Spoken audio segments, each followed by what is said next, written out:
Hello বন্ধুরা, তোমরা সবাই কেমন আছো? আশা করি অনেক ভালো আছো। আমি কিন্তু আগের থেকে অনেকটাই সুস্থ আছি আল্লাহর রহমতে, তোমাদের ভালোবাসায়।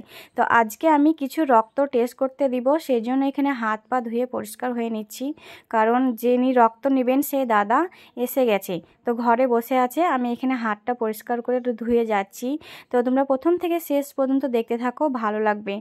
আর আমি অনেক আগে দিয়েছিলাম রক্ত এভাবে হাতে, যে গার্ডার বেঁধে নেয়, তো রাবার বেঁধে, আবার অনেক দিন পরে দিচ্ছি। তো শরীর খারাপ হলে কত কিছুই না সহ্য করতে হয়। দেখো এখানে আমাকে কিন্তু খুবই ভয় লাগছিল রক্ত দিতে, কারণ আমার শরীরটা খুবই খারাপ ছিল আগে, তো এখন একটু সুস্থ আছি। তো রক্ত ডাক্তারের রিপোর্ট করতে দিয়েছে, সেই জন্য এখানে একটা দাদাকে ডেকেছি, বাড়ি থেকেই রক্ত নিয়ে গেল। তারপরে বিকালে রিপোর্ট দিবে, রিপোর্টটা আমরা আনতে যাব। এখানে দেখো আমাকে মুখ চোখ দেখে বুঝতে পারছো অনেকটাই ভয় লাগছিল, আর আমার খুবই ব্যথাও পেয়েছে। আমার ব্যথা পেয়েছে কারণ আমার শিরাটা ধরে পারছিল না, সেই জন্য 2-3 বার এখানে ছুঁচ ফুটিয়েছিল, তার জন্যই আমার ব্যথাটা পেয়েছে। না তো এরকম করে রক্ত নিলে কারোরই ব্যথা পায় না, আমি অনেকের কাছ থেকে শুনেছি।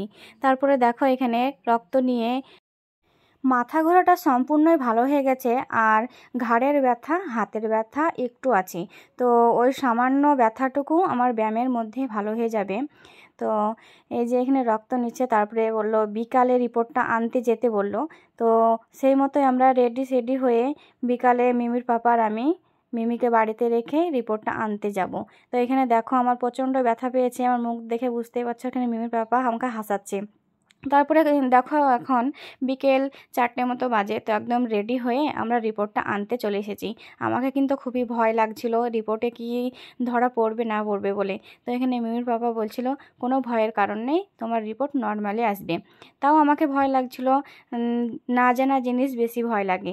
তারপরে যখন জানতে পারলাম আমার রিপোর্টটা নর্মাল এসেছে, তখন আমার একটু মানে জানে শান্তি এলো আর কি। তারপরে এখানে দেখো রিপোর্টটা নেওয়ার জন্য আমাদেরকে একটু বসতে বললো। তো নেওয়া হয়ে গেছে, এখন একটা কি করতে হবে সেই জন্য আমাদেরকে এখানে 10 মিনিট মতো বসিয়ে রেখেছিল। তারপরে 10 মিনিট পরে আমাদেরকে রিপোর্টটা হাতে দিয়ে তারপরে একদম আমরা পেমেন্ট মিটিয়ে চলে এলাম। মিমির পাপা আর আমি এখানে একটু বসে গল্পও করে নিলাম। তার সঙ্গে সঙ্গে দেখো তোমরা চ্যানেলটা সাবস্ক্রাইব করে নাও আর একটা লাইক করে দিও। আবার নিয়ে আসছি নতুন ভিডিও। তোমরা সবাই ভালো থেকো, সুস্থ থেকো। আশা করি অনেক আমাকে ভালোবাসা দিচ্ছ, এভাবেই আমাকে ভালোবাসা দিয়ে আমার পাশে থেকো।